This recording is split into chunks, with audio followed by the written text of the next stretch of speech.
Marco, te quiero hacer una pregunta en relación a la hepatitis E. Si tienes un paciente ya cirrótico y te llega con un cuadro agudo, con una hepatitis E, tú pensarías que esa es una agudización de la hepatitis E y la cirrosis, ya habiendo descartado otras causas, obviamente, ¿verdad? No es alcohol, no es nada, es un cirrótico con hepatitis E aguda que tuvo una elevación de transaminasas. ¿Tú pensarías que esa hepatitis E es la que le da la cirrosis o es un cirrótico que se sobreinfectó por su inmunosupresión con una hepatitis E? Porque estamos empezando a ver esos casos y pues es importante catalogarlos correctamente. Bueno, estamos hablando de un paciente cirrótico que no está trasplantado, que no está inmunosuprimido. O sea, el paciente tenía cirrosis por alguna otra causa o era una causa oscura y se infecta con hepatitis E. ¿Estoy en lo correcto? ¿Estoy Sí, entendiendo bien sí, la pregunta? así es. Entonces yo dudaría mucho que el virus de la hepatitis E en las condiciones que tú me estás planteando hubiera causado la cirrosis, porque antes de que el paciente fuera cirrótico, ¿cuál era el motivo por el cual estaba inmunosuprimido? O sea, tú me estás hablando de la inmunosupresión de un paciente que ya es cirrótico y que puede haber tenido una descompensación. Sí. No me quedaría muy claro que eso fuera una aguda sobre crónica. El paciente se infectó con virus de la hepatitis E por alguna razón Casi mi y eso lo pregunta, descompensó. mi pregunta es si la hepatitis E te puede dar una recaída aguda, o sea, tener una cronicidad, así como vemos en hepatitis B, se sobreinfecta por un delta y entonces tienes una recaída. En la hepatitis E se puede ver igual una recaída. Yo no creo que haya datos de una recaída como tal. Los datos que hay de pacientes con hepatitis crónica es en pacientes post-trasplantados, en pacientes inmunosuprimidos, y lo que se ve más frecuentemente es como en el caso de la hepatitis C crónica, que las aminotransferasas andan por ahí de los 200 a 400, nunca te hace un pico así como de 1000, 1500, como esperarías en un brote agudo, en el caso de un individuo inmunocompetente.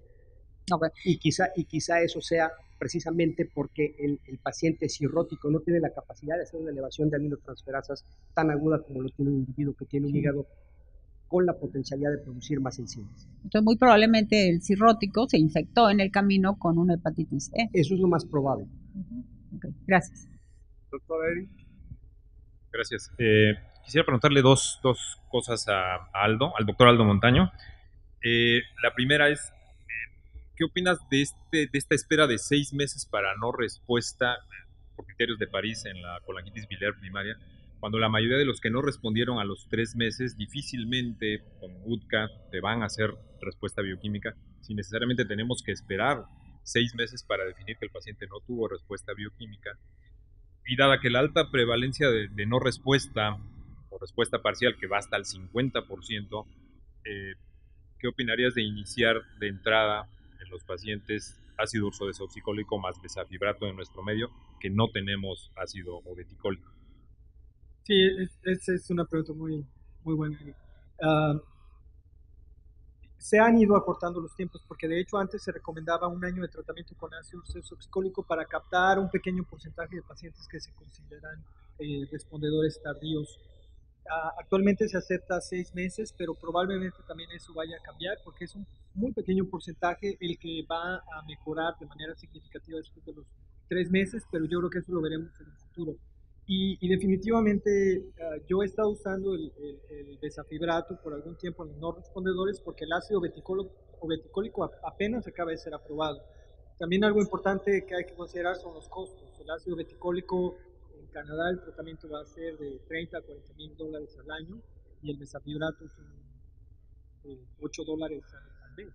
Uh, yo creo que hay que esperar también a ver la publicación completa. El estudio suena muy prometedor, pero todavía no está publicado. Pero yo sí consideraría, Eric, que probablemente si a los, definitivamente 6 meses yo creo que sigue siendo la guía, pero si a los 6 meses de tratamiento el paciente no responde, yo le iniciaría los dos tratamientos. El problema de, no de iniciar el tratamiento al mismo tiempo es que hasta el 70% al menos de los pacientes pueden tener respuesta completa con ácido ursodesoxicólico, por lo tanto probablemente el tratamiento combinado no es necesario para todos. Gracias. Gracias. Otro. ¿Puedo? Doctora Linda. Ujú. Una pregunta Muy, más cortas, por favor, porque estamos en tiempo. muy breve, muy breve. Aldo, yo tengo la impresión de que en México, aunque no tenemos estudios epidemiológicos, es más frecuente la hepatitis autoinmune que la cirrosis o la colangitis biliar primaria, pero no tenemos estudios epidemiológicos. Ese es un comentario. Y dos, ¿te sientes con confianza de suspender el tratamiento con azatioprina después de 3 años cuando ya no ha habido actividad de la enfermedad? Porque pues hemos visto con frecuencia recaídas después de suspender el tratamiento. ¿Cuál sería tu estrategia para decir ya le quito el tratamiento a una paciente con hepatitis autoinmune? Sí, esa es una pregunta muy interesante, doctor Muñoz. Aquí la cuestión es, de acuerdo a las guías más recientes, y yo creo que todos nos sentimos cómodos, solamente hay que considerar suspender el tratamiento en aquel paciente que tenga normalización completa de aminotransferasas, y cuando digo completa son niveles de AST y ALT por abajo de 30 en hombres, 20 en mujeres, y también normalización completa de inmunoglobulina G por 2 años. En aquellos pacientes, el primer paso es dejarlos solamente con monoterapia. Y si aún continúan con remisión completa, aún se recomienda una biopsia hepática previo a suspender el tratamiento. Porque ese es el grupo de pacientes los que no tienen ninguna normalidad histológica con normalización completa por 2 años, los que pueden tener una mayor probabilidad de continuar en remisión sostenida una vez que se suspende el tratamiento. Solamente esos son los pacientes que considero suspender el tratamiento. Doctor Juan. Sí, gracias. En relación a la pregunta de Linda y a Marco, creo que la pregunta que yo haría es más específica. La hepatitis E está generando cirrosis porque actualmente la estamos encontrando mucho coinfectada, hepatitis E aguda y crónica, en pacientes que tienen otra etiología de daño hepático, ¿sí? Y más interesante aún es la estamos encontrando en pacientes con esteatopatitis no alcohólica. Entonces ahí va a ser la cuestión es quién está generando el daño hepático, ¿sí? Si realmente es el NASH, genéticamente predispuestos, o la hepatitis E. Efectivamente, nosotros tenemos en el mundo del trasplante el punto de corte, el trasplante per se, que es un evento que va a inmunosuprimir a futuro al individuo. Como tú estás diciendo, ahorita estamos en un punto en donde que fue primero el huevo o la gallina.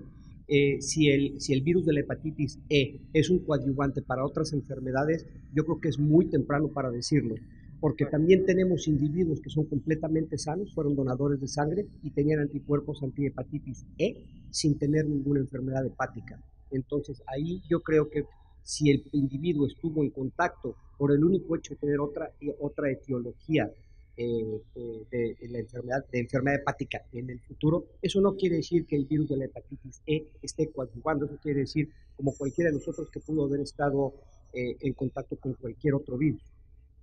Eso hay que determinarlo, ¿no? Sí, yo creo que los siguientes 10 años van a ser para poder hacer eso. Gracias, Marco.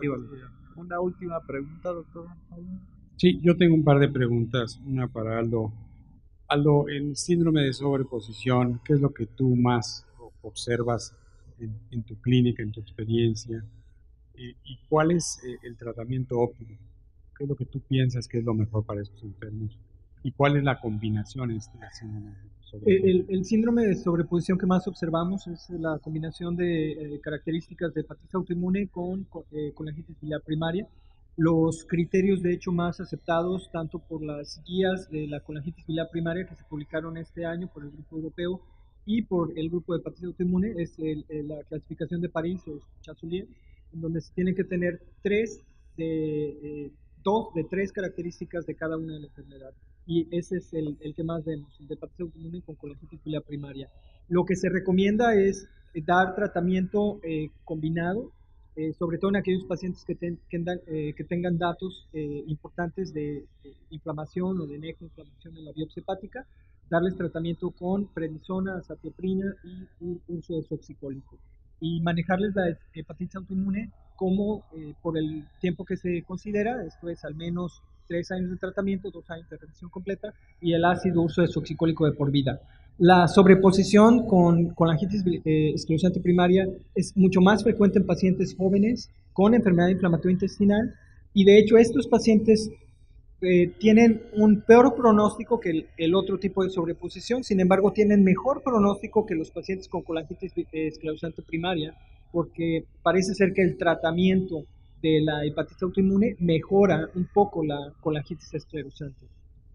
Y la otra pregunta para Marco es en relación a lo que decía que podía ser una manifestación de otras enfermedades. Me gustaría oír tu opinión sobre hepatotoxicidad por drogas, que también se ha visto y se ha confundido con la enfermedad. Y yo tengo la impresión que hepatitis C en México, bueno, yo no he vuelto a ver, ahorita comentaba algo, Panduro, pero no sé, Linda si lo ve en Monterrey.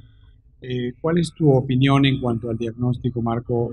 Cuando uno ve IgM positivo, ¿es mejor hacer PCR? ¿Cuál es tu experiencia? Nosotros hacemos PCR en los individuos en los que tenemos la sospecha porque, como comenté en mi plática, hasta hace poquito IgM e IgG no estaban aprobados por FDA. Ahora bien, la segunda parte de tu pregunta fue si lo sospechamos. Como lo dije yo, si nosotros tenemos un individuo que fue trasplantado por cualquier etiología de hepatopatía no viral, es decir, hepatitis no alcohólica o alcoholismo, y vemos en el post-trasplante un patrón de elevación de aminotransferasas, la biopsia muestra hepatitis inespecíficas y no tenemos rechazo y no tenemos recurrencia en la enfermedad primaria, lo primero que estamos pensando ahorita en esos pacientes es pedirles RNA de virus de hepatitis E y lo hemos encontrado en por lo menos 3 casos. Muchas gracias. La Asociación Mexicana de Hepatología agradece la participación en este tercer módulo de enfermedad hepática aguda a nuestros ponentes, doctor Antonio Ramírez, doctora Rubia Anchirino, doctor Marco Antonio Olivera y doctor Aldo Montaño Lozo. Muchas gracias. Doctora Rosalba Moreno, muchas gracias.